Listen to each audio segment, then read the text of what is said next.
My name is Grace. I'm 38 years old, and for most of my adult life, I've been described with words that sound kind on the surface: steady, supportive, low maintenance. I live in Portland, Oregon, where it rains often enough that people learn to move quietly through their own thoughts. I've been a project coordinator for a mid-sized logistics firm for nearly a decade. At home, I was the one who remembered birthdays, paid the utility bills on time, refilled the dog's medication, and made sure the fridge never felt empty. If you met me at a dinner party, you probably wouldn't remember much about me afterward. I'm not the loudest in the room. I don't compete for attention. I listen more than I speak. People tend to mistake that for softness.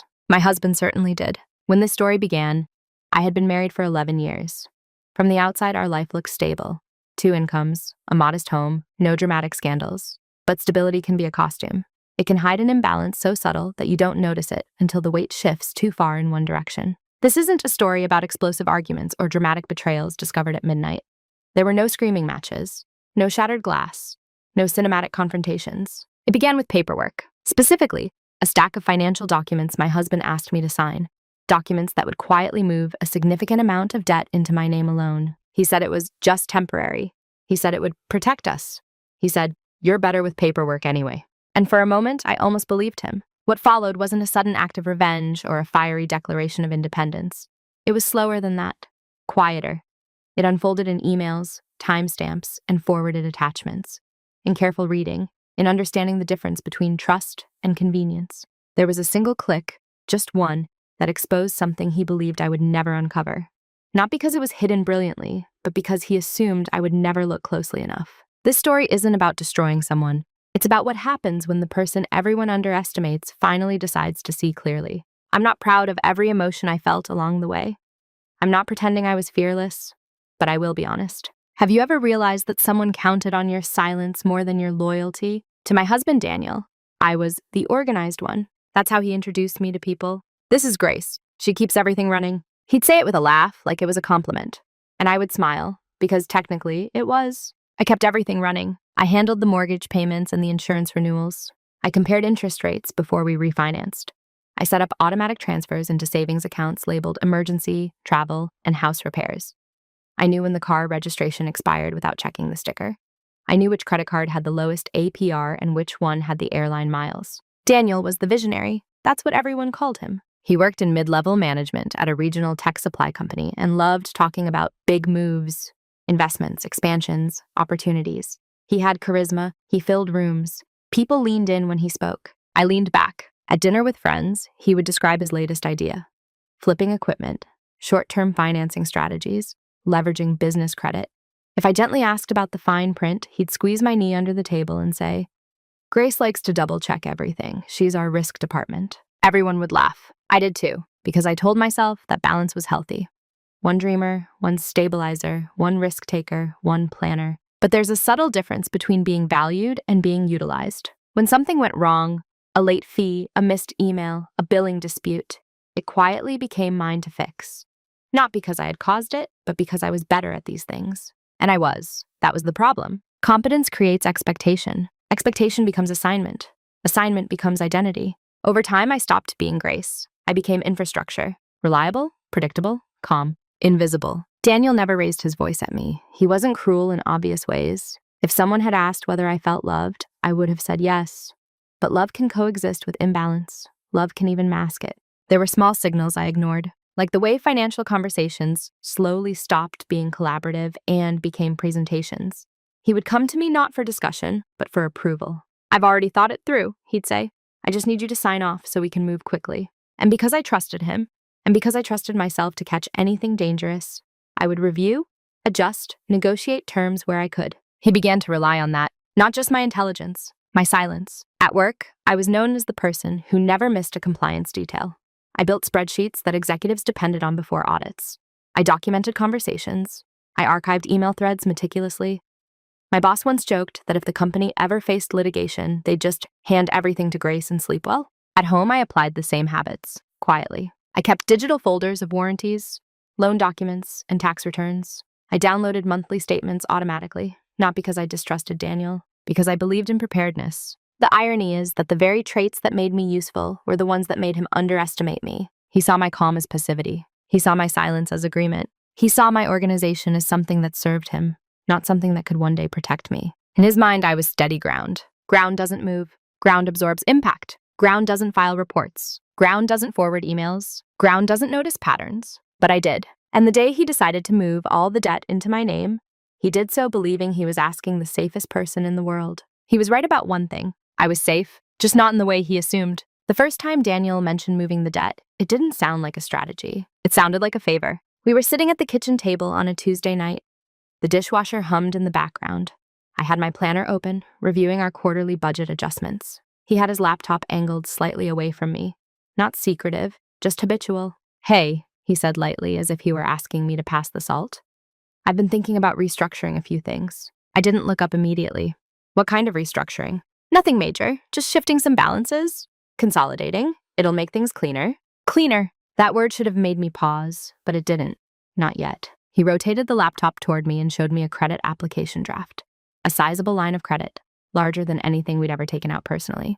"It's temporary," he said quickly, "just to stabilize cash flow while a deal closes." "What deal?" I asked. He exhaled in that patient, slightly amused way he did when he felt ahead of me in a conversation. "Equipment resale, high margin, short window.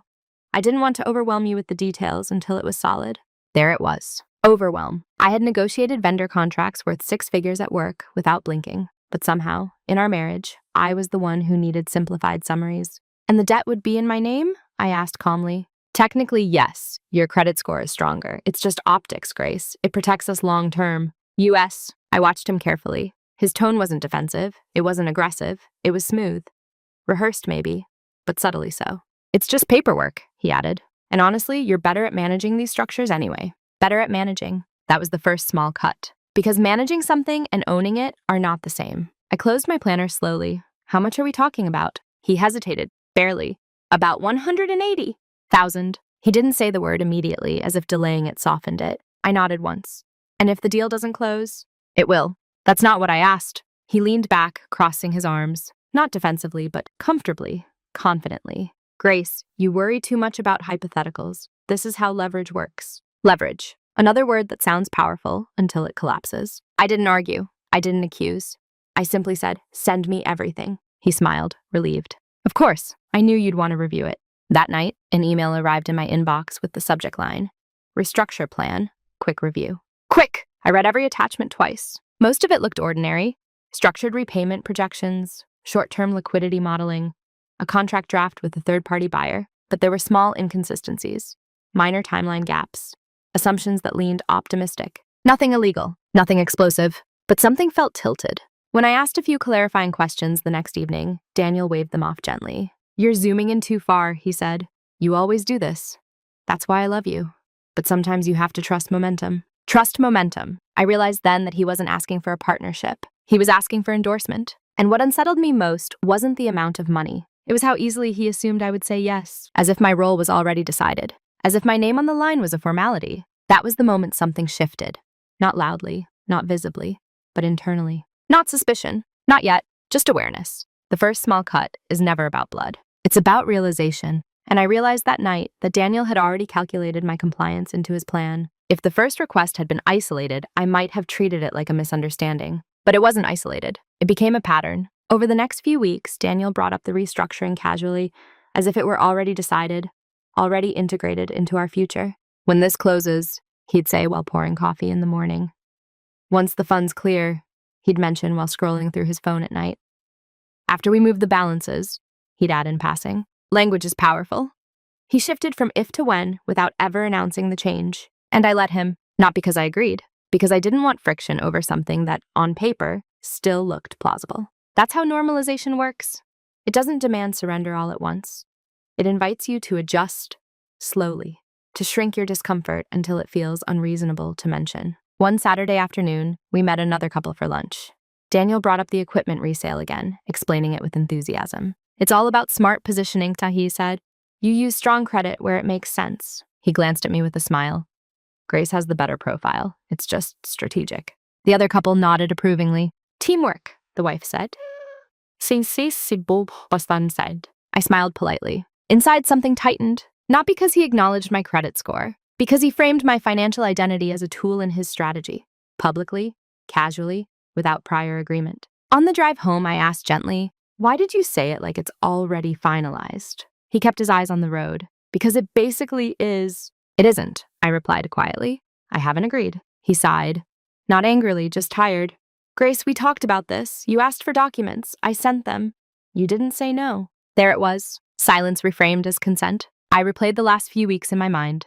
I had asked questions. I had flagged projections that relied on ideal timing. I had requested clarification on collateral clauses. But I hadn't explicitly refused. I was still analyzing. He interpreted analysis as delay. So odd. "Just because I didn't say no," I said carefully, "doesn't mean I said yes." He laughed lightly, as if I were being overly technical. "Marriage isn't a board meeting, Grace." "No, it isn't. But debt is still debt." That night, I found myself rationalizing his behavior instead of confronting it. He's under pressure at work. He's trying to grow. He believes in this. Maybe I am overthinking it. I had spent years being the stabilizer, the one who smoothed edges, the one who translated risk into manageable steps. It's easy to confuse peacekeeping with patience, and it's even easier to confuse patience with tolerance. Over time, small dismissals accumulate. Not dramatic enough to be named abuse, not blatant enough to demand intervention, just subtle enough to erode clarity. He began forwarding me partial documents instead of full contracts. "Just the summary is relevant," he'd say. When I asked for the complete agreement, he responded hours later instead of minutes. "Busy day," he'd write. I noticed that some attachments were screenshots instead of original PDFs. When I asked for originals, he told me the formatting shouldn't matter. Formatting always matters, but I didn't escalate. Because escalation feels disproportionate when the disrespect is wrapped in charm. The most dangerous shift wasn't in his tone. It was mine. I started softening my questions before asking them. I might be wrong, but maybe I'm misunderstanding. Just to double check, I reduced my authority in my own sentences. And every time I did that, the imbalance widened. The truth is, I wasn't afraid of conflict. I was afraid of being seen as unsupportive. That was the role I had unconsciously agreed to protect. The supportive wife, the stabilizing partner, the reasonable one. And Daniel knew it. He didn't have to pressure me loudly. He just had to assume I would prioritize harmony over clarity. For a while I did. But normalization has a breaking point. You can only shrink your discomfort so many times before it stops fitting inside you. It didn't happen all at once. No one sat me down and said, "This is your role now." It formed gradually, through repetition, through tone, through expectation. I was the responsible one, which meant I was also the flexible one. When Daniel wanted to take a professional risk, I was the safety net. When cash flow tightened, I adjusted the budget. When he missed a payment deadline because he was in meetings, I called the bank and smoothed it out. He began introducing me differently, not just as organized, as cautious. "She's conservative with money," he'd say with an affectionate smile. "Keeps me grounded." Grounded. It sounds admirable until you realize that grounding something often means preventing it from moving freely. I started noticing how often my concerns were reframed as personality traits. If I questioned a projection, I was detail-oriented. If I hesitated, I was risk-averse. If I asked for documentation, I was thorough. All true. But gradually, those traits became justification for bypassing deeper discussion. "You'll worry about it more than I will," he'd say.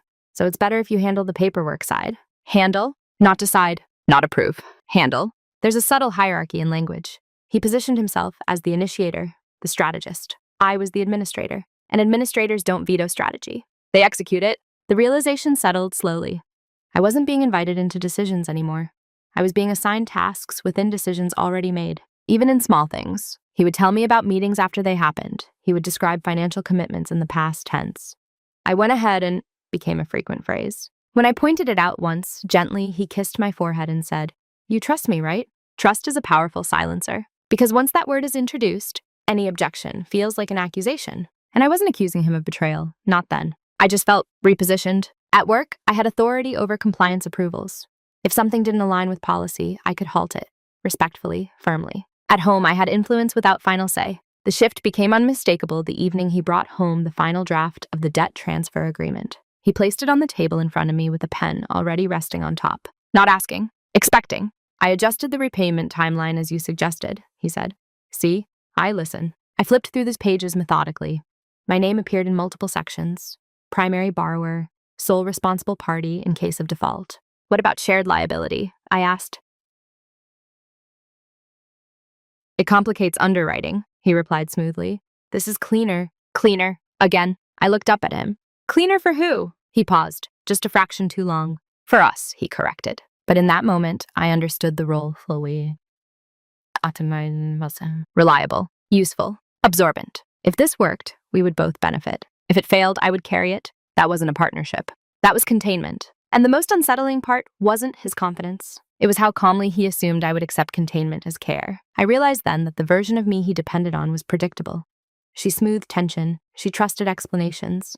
She signed after reviewing because she believed she was protecting both of them. But something inside me had begun to separate. The version of me he understood, and the one he had never bothered to study closely. He believed I would manage whatever consequences came. He never considered that I might manage them differently from how he expected. That night, I didn't argue. I didn't refuse. I didn't sign. I simply said, I need more time. And for the first time, he looked mildly inconvenienced. Not angry, just surprised, as if the ground beneath him had shifted slightly. He still thought I was playing my assigned role. He didn't realize I had started rewriting it. The shift didn't happen during an argument. There was no dramatic revelation, no hidden message flashing across a screen. It happened on a quiet Thursday afternoon. I had taken a half day off work because the compliance cycle for our largest client had just closed. My inbox was unusually calm. The house was silent, the kind of silence that feels neutral, not lonely. I sat at the dining table with my laptop open and the unsigned debt agreement beside me. I wasn't emotional. I wasn't even particularly suspicious. I was simply still. For the first time since Daniel introduced the restructuring plan, I wasn't reacting to his timeline. I wasn't responding to his phrasing. I wasn't absorbing his momentum. I was thinking independently of him. I opened the shared financial drive we both used, the one I had organized years earlier, into labeled folders. Mortgage, insurance, taxes, investments, business. Inside the business folder was a subfolder Daniel had created recently. Restructure 2024. I had skimmed it before. That afternoon, I read it slowly. I noticed something subtle. The projected sale date on the equipment resale contract was later than the cash flow gap it was supposed to fill. Not by much. 3 weeks. 3 weeks where the line of credit would carry full exposure without offsetting revenue. That could still be manageable if everything went exactly as planned. I checked the buyer's company registration number. Then I checked the filing date of that company. Recently formed. That wasn't illegal, but it was fragile. I leaned back in my chair and felt something unfamiliar. Not fear, not anger. Clarity. Up until that moment, I had framed this as a financial risk assessment. Numbers, timelines, interest rates. But suddenly, the real question wasn't about projections. It was about an assumption. Daniel had built this entire plan on the certainty that I would absorb the volatility, that I would stabilize whatever wavered. And he had done it without truly inviting me into the risk. He had informed me, not partnered with me. I opened my email and searched for the earliest thread where he mentioned the deal. The language was different back then. Exploratory, tentative. Then gradually, over weeks, his tone shifted from, I'm considering, to we're doing. At no point did I explicitly agree. He just progressed as though I had. And I realized something quietly devastating. He wasn't manipulating me dramatically. He was relying on my predictability. That was the moment everything shifted inside me, because predictability is powerful, but only if it remains voluntary. I closed the laptop and walked to the window. It was raining lightly, the kind that barely leaves streaks. For years, I had prided myself on being stable, calm, non-reactive. But stability doesn't mean surrender. Calm doesn't mean compliant. And non-reactive doesn't mean unaware. For the first time, I allowed myself to consider a different framing. What if this wasn't about helping him succeed? What if this were about protecting myself from being positioned as collateral? That thought didn't come with heat. It came with steadiness. I walked back to the table and placed the unsigned agreement into a folder. Not to sign later, to archive. Then I opened a new document and began listing questions. Not confrontational ones, structural ones. What liability clauses protect primary borrowers? What disclosure obligations exist if financial risk is misrepresented? What documentation would clarify the buyer's solvency? What recourse exists if intent and representation diverge? I wasn't building a case. I was building awareness. That day, I stopped trying to decide whether Daniel's plan was good or bad. I started asking whether it was fair, and fairness, once examined closely, becomes difficult to ignore. When Daniel came home that evening, I was making dinner. I greeted him the same way I always had. He kissed my cheek. Any thoughts on the paperwork? He asked casually. Yes, I said calmly. I have a few more questions. He nodded, mildly impatient. Okay, send them over. I will, I replied. And I meant something entirely different from what he assumed, because for the first time, my silence wasn't uncertainty. It was a direction. After that Thursday, I stopped debating the ethics of the plan out loud. I didn't confront Daniel with accusations. I didn't demand transparency. I didn't escalate tension. Instead, I became very quiet, not withdrawn, not cold, just measured. There's a difference between silence born from fear and silence chosen with intention. Before, I had been quiet to preserve harmony. Now, I was quiet to gather clarity. Daniel mistook the shift immediately. Though he didn't realize it, he relaxed. He interpreted my calm as compliance returning to form. "You're not stressing about it anymore," he observed one evening, almost pleased. "I'm thinking," I replied. He smiled, as if thinking was a harmless delay before inevitable agreement. What he didn't see was that my questions had changed. I stopped asking him for reassurance. I started verifying independently. At work, I had access to compliance training modules that covered financial misrepresentation and disclosure standards, not because I intended to accuse him of anything illegal, but because I understood how fragile documentation can become when optimism replaces accuracy. I revisited state lending regulations during my lunch breaks. I read borrower protection clauses. I studied what constitutes misalignment between verbal representation and written agreement. None of this was dramatic. It was procedural. The more I read, the more I understood something important. Risk isn't inherently wrong. But transferring risk without explicit consent, especially within a marriage, creates structural imbalance. And an imbalance left unaddressed becomes exploitation by default. Daniel continued operating as though the paperwork was a matter of timing. He forwarded me revised projections. He added optimistic footnotes. He reassured me that the buyer had strong informal backing. Informal backing. That phrase stayed with me. I began reviewing his emails more closely. Not snooping, not hacking. Simply reading the forwarded threads he voluntarily included. I noticed discrepancies in tone between what he told me and what he told others. To me, the deal was secure. To a colleague, it was high upside but tight. To the buyer, it was pending financing alignment. Language shifts depending on the audience. That isn't always malicious, but it is revealing. One night, after he fell asleep, I sat beside him in the dim glow of my laptop screen. Not to search his private accounts. I didn't need to. Everything I needed was already in the shared documentation. I realized then that Daniel's greatest miscalculation wasn't financial. It was psychological. He believed that because I avoided confrontation, I avoided action. He equated calm with passivity. He assumed that as long as I wasn't arguing, I wasn't positioning. That assumption created space. And space, when used intentionally, becomes leverage. I stopped responding immediately to his financial emails. Not to punish him, but to remove predictability. I asked for original documents instead of screenshots. I requested direct confirmation from the buyer's registered contact email instead of forwarded summaries. Each request was polite, professional, unemotional, and each one introduced friction he hadn't anticipated. "You don't usually need this level of detail," he said lightly one evening. "I do now," I replied. He studied me briefly, trying to detect irritation. There was none. That unsettled him more than anger would have, because anger can be negotiated. Calm cannot. In the past, my silence meant accommodation. Now it meant assessment. He still believed this was a financial negotiation. I understood it had become something else entirely. Trust, once assumed, had shifted into verification. And verification is quiet, but powerful. For the first time in our marriage, I wasn't stabilizing his momentum. I was observing its trajectory, and he didn't yet realize that observation is the first step before decision. Preparation doesn't look dramatic from the outside. It looks like routine. That's why no one noticed. Daniel continued moving through his days with confident momentum.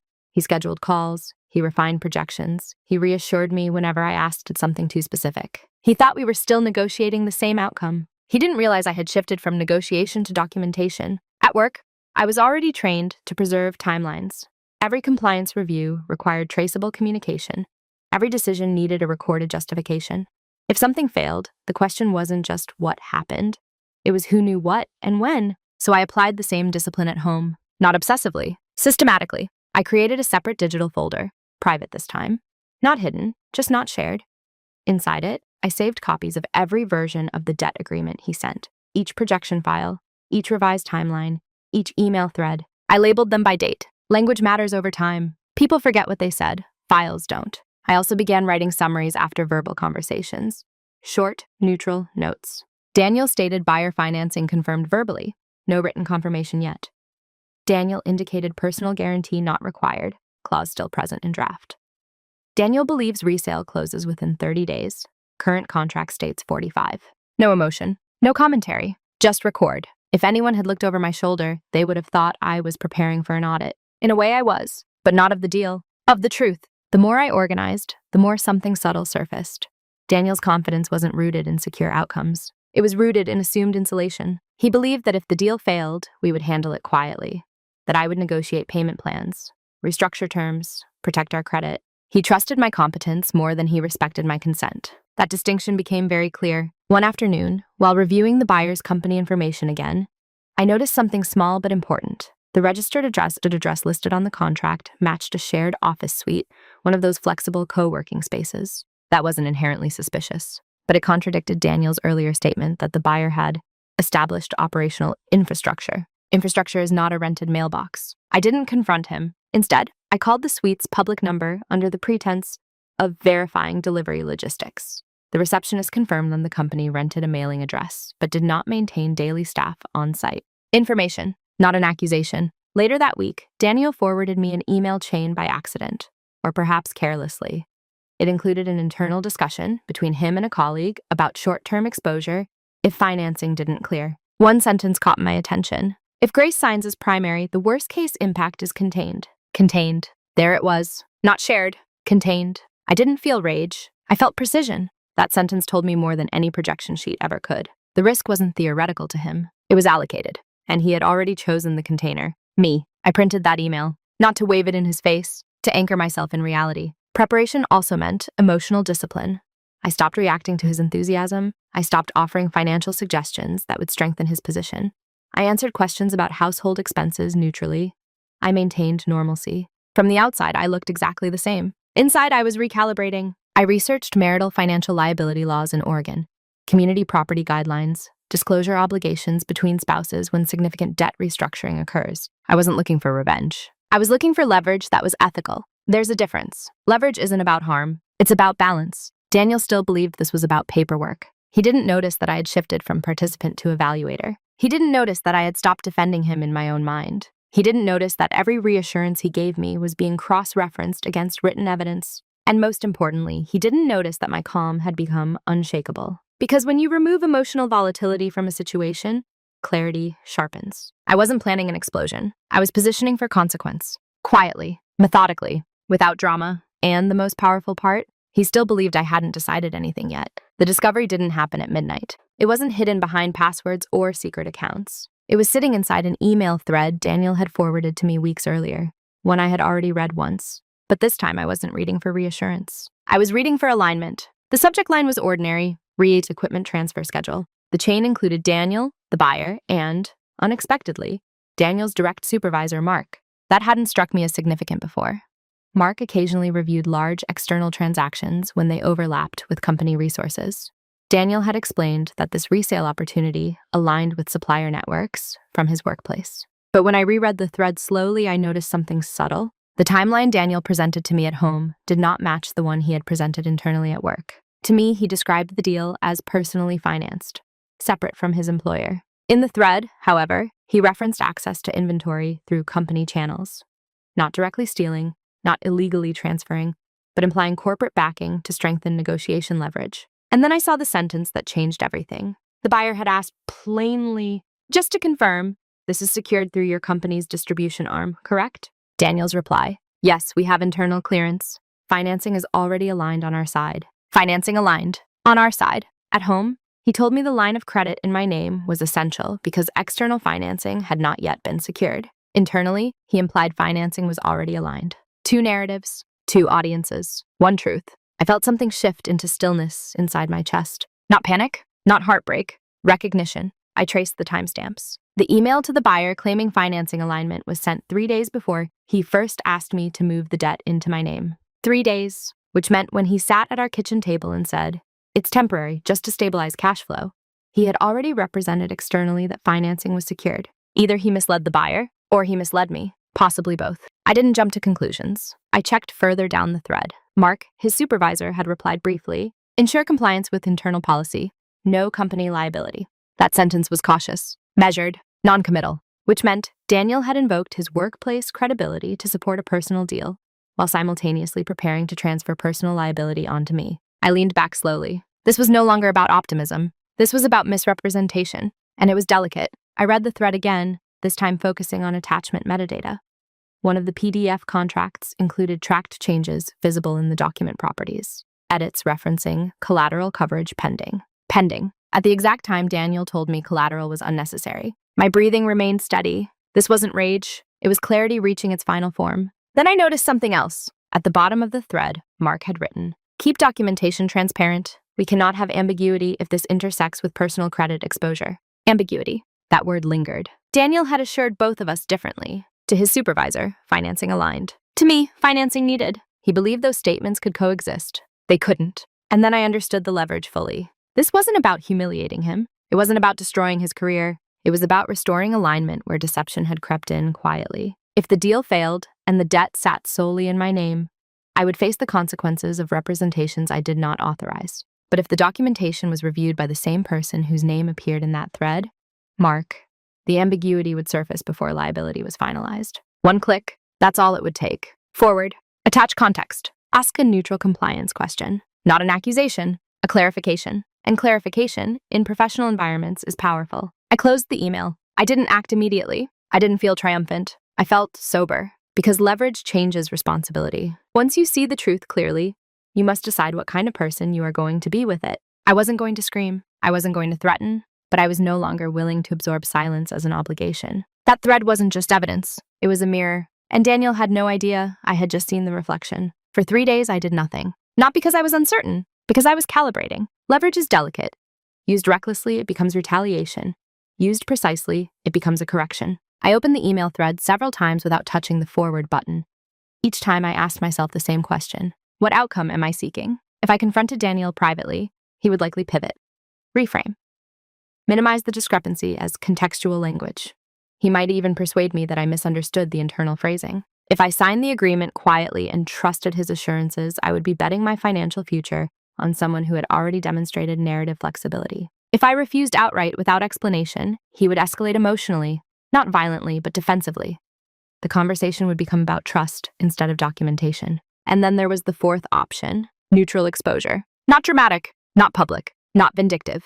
Professional. I imagined forwarding the thread to Mark with a simple question. Hi, Mark. I'm reviewing documentation related to this transaction. I'd appreciate clarification regarding financing alignment and potential personal credit exposure mentioned below. No accusation. No accusation was necessary. The documentation spoke for itself. But forwarding that email would create something irreversible. Transparency. Once Mark reviewed the mismatch in representations, Daniel would have to reconcile them. Not with me, with his supervisor. That distinction mattered, because our marriage could survive disagreement. It could not survive documented deception that shifted liability without consent. I sat at the dining table again, the same place where he had first placed the pen on the contract. The unsigned agreement lay inside my planner. My name is printed repeatedly on the pages. Primary borrower, sole responsible party. I traced my finger lightly over the signature line. For years, I had signed documents in good faith, trusted shared language, assumed aligned intention. This time was different. This wasn't about trust. It was about structure. If I stayed silent, I would be complicit in my own containment. If I escalated emotionally, I would weaken the clarity of the documentation. The only stable option was precision. I drafted the email slowly, not defensive, not accusatory, direct. I attached the full thread, included the contract to draft, referenced the specific lines about financing alignment and personal credit exposure.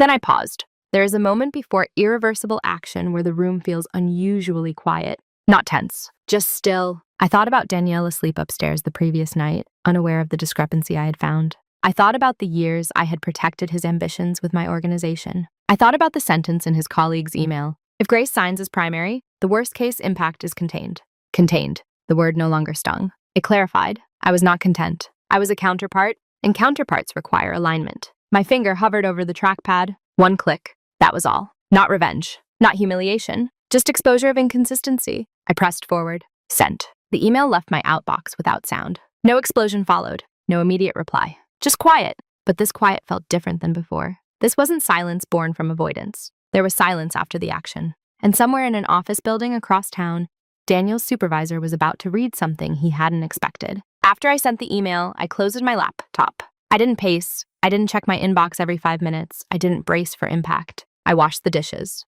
There's something grounding about ordinary movement after irreversible decisions. The plates still need drying. The counters still need wiping. Life doesn't pause for consequence. Daniel came home that evening exactly as he always did. Loosened tie, confident stride, phone in hand. Hey, he said, kissing my cheek. Long day.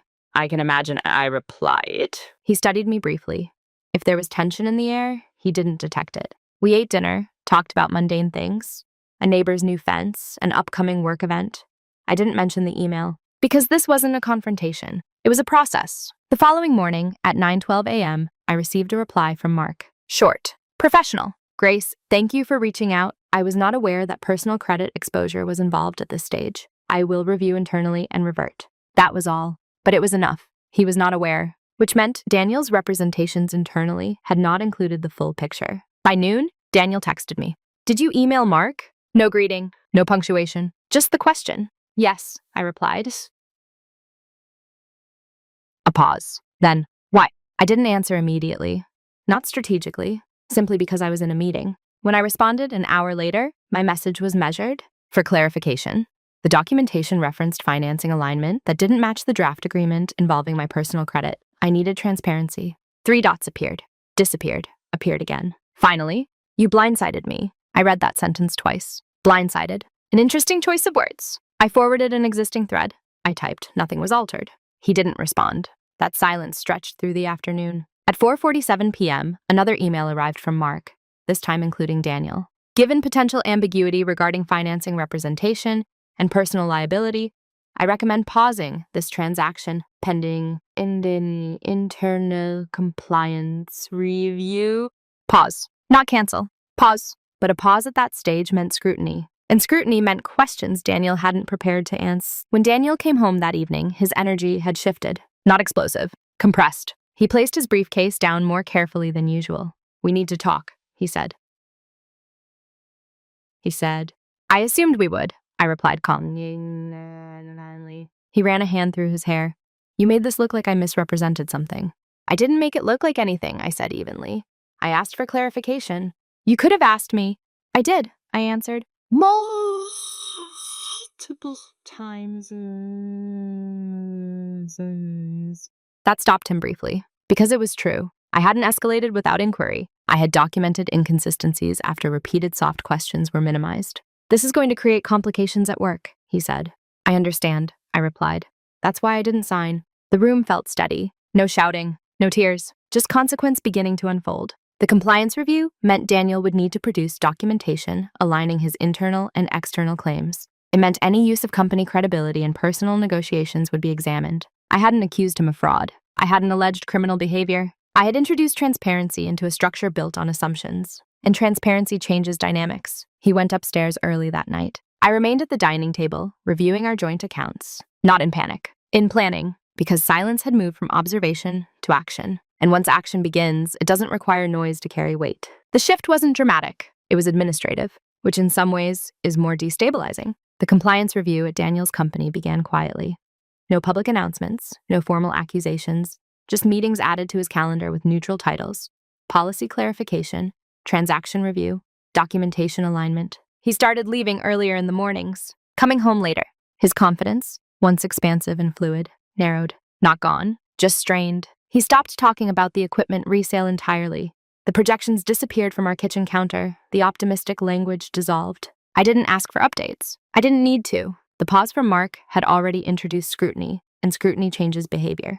3 days after the review began, I received an automated notification from the lender Daniel had planned to use. The application under my name had been withdrawn by request. Withdrawn, not declined, not approved. Withdrawn, which meant someone had reconsidered the exposure. That same afternoon, Daniel texted, "They're putting the deal on hold. It's temporary." Temporary, the same word he had used when asking me to absorb the debt. I responded simply, "Understood." At home, the air between us felt thinner. He wasn't hostile. He wasn't apologetic either. He was calculating. I could see it in the way he paced in the living room with his phone pressed to his ear, voice lowered, in the way he rereads emails late at night. Something else shifted too. His colleague, the one who had written, "Worst case impact is contained," stopped emailing him directly and began copying Mark more consistently. That wasn't a coincidence. That was oversight tightening. One evening, I overheard a fragment of conversation from his office upstairs. Didn't realize personal credit was already being positioned. The language of exposure had entered his workplace. And once professional language changes tone, reputations recalibrate. At dinner, he barely touched his food. "This didn't have to escalate," he said quietly, eyes fixed on his plate. "I didn't escalate," I replied. "I clarified."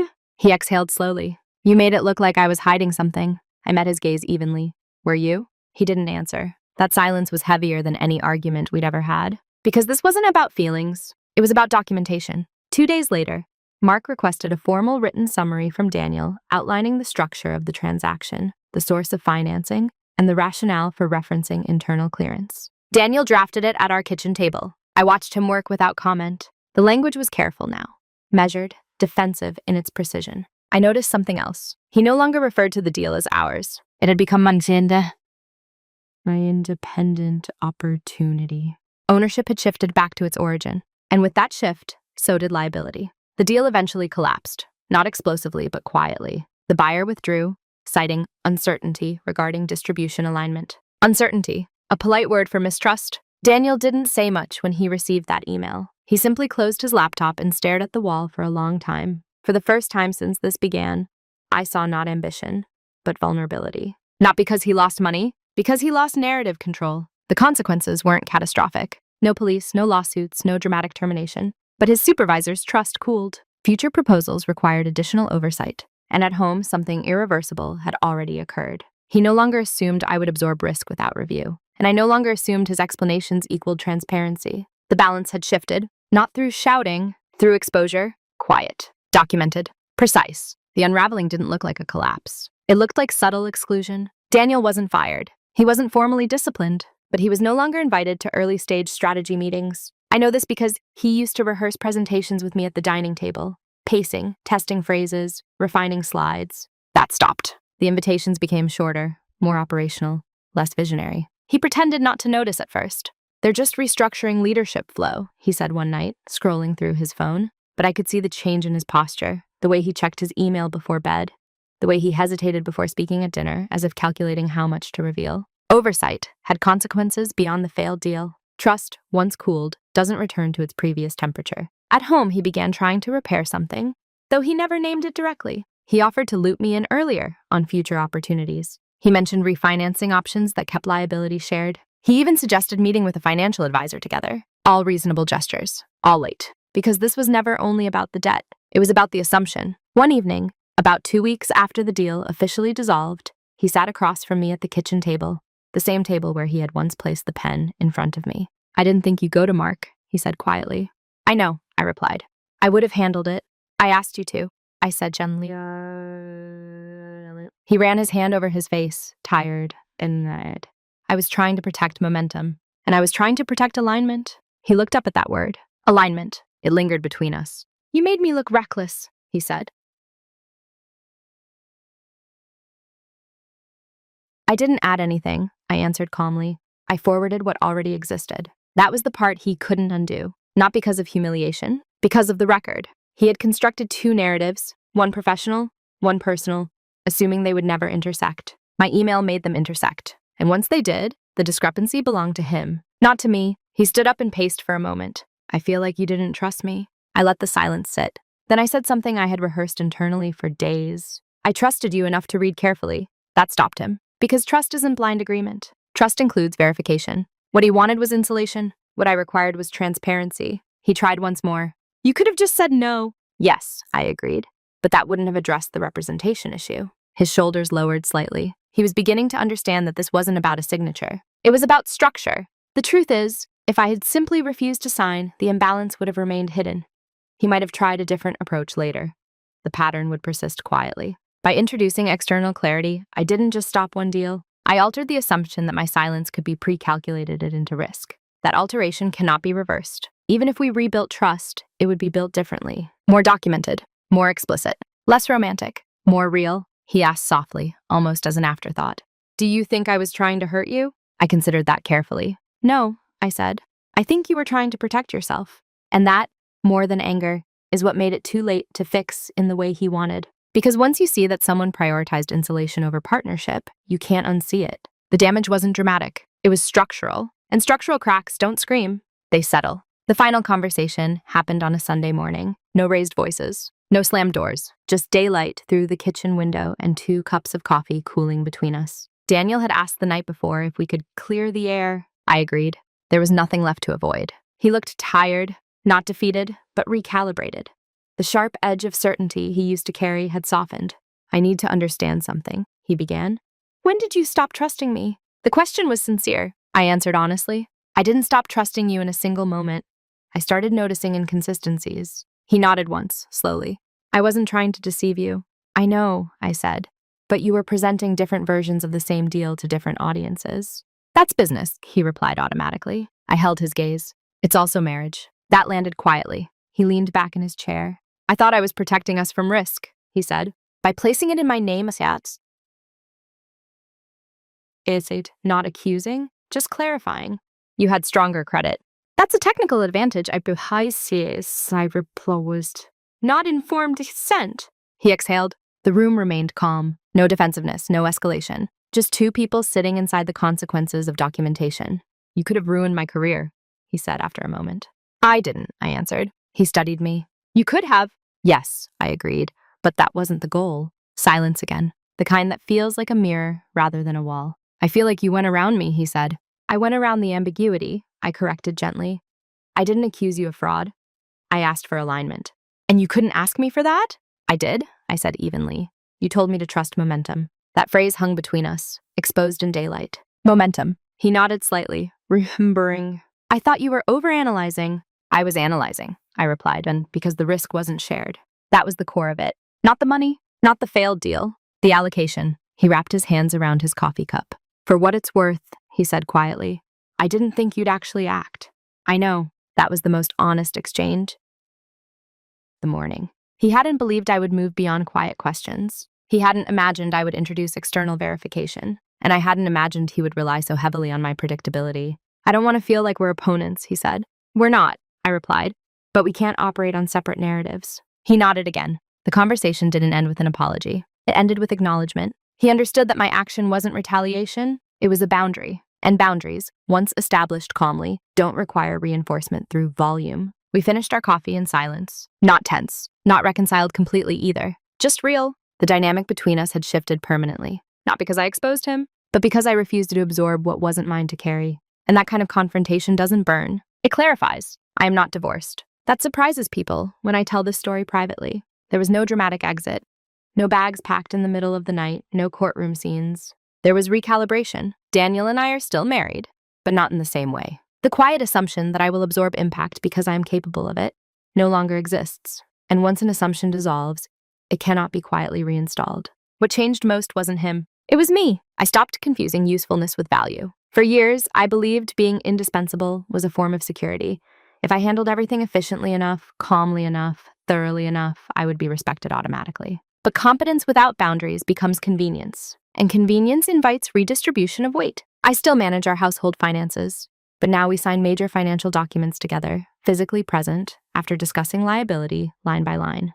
If something carries asymmetric risk, it doesn't move forward. Not because I threaten, because I decline, calmly. At work, I noticed something else shifting. My voice in meetings became firmer, not louder, just less padded. I stopped softening my expertise with disclaimers. I might be wrong, but disappeared from my vocabulary. Instead, I say, the documentation indicates facts carry authority when delivered without apology. Daniel, to his credit, adjusted. Not instantly, but steadily. He now sends full documents the first time.